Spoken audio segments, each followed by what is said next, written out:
Assalamualaikum warahmatullahi wabarakatuh. My name is Juan F. Damanda. In here, I want to explain my theory, chapter 6, culture shock from major study, culture shock. Culture shock, living in a new environment can be a real pain if we have no knowledge about its culture. It's totally different from just visiting or spending holiday in foreign country or place. Culture shock happen when people become anxious because they do not speak the language, know the custom or understand people in daily life. A. Cause of shock culture. Besides language barrier, frustration, anxiety, and stress also occur whenever people can do all the things they are accustomed to doing in their everyday life. These can include work, home, and leisure related activities that they are either no longer able to do at all or no longer able to do like they're accustomed to.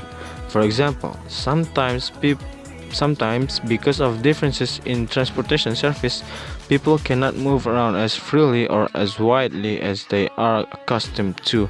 Additional issues such as telecommunication system, things like grocery shopping, gas station system, getting to work, and other things can lead frustration also. B. The symptoms of shock culture. Although culture shock is generally understood as a temporary shock felt when confronted by different cultural custom, way of thinking and behavior patterns, it actually refers to physiological state of depression caused by the experience of successive failures in unfamiliar social situation. Culture shock is temporary and everybody goes through it to some extent in the process of cultural adaptation. General symptoms of cultural shock includes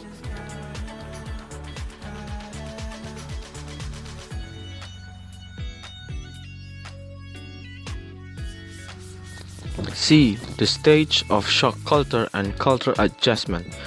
Culture shock can be described as consisting of at least one of four distinct phases: honeymoon, negotiation, adjustment, and mastery. During the honeymoon phase, the difference between the old and new culture are seen in romantic life. During the first few weeks, most people are fascinated by the new culture. They associate with nationals who speak their language and who are polite to foreigners. This period is full of observation and new discoveries. Like most honeymoon periods, this stage eventually ends after some time, usually around 3 months depending on the individual. Difference between the old and new cultures become and may create anxiety. This is the mark of the negotiation phase. The coping shock culture. Culture shock can be prevented by striving to become more culturally relativistic and flexible in thinking and behavior. By developing a real enthusiasm for learning about host culture and by forming real intercultural relationships, successful cross-cultural communication is fairly straightforward proposition.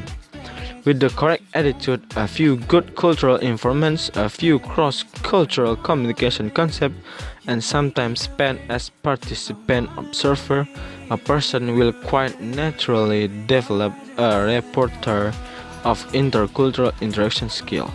And when a person begins to move further along the continuum of cross-cultural understanding and interaction, they will more quickly put down ego identity, roots in the new host culture, and feel more at ease with themselves and their surroundings.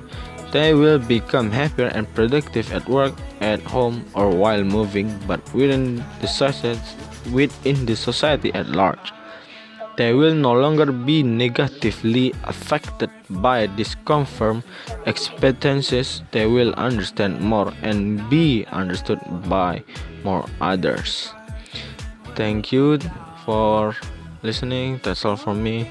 Thank you.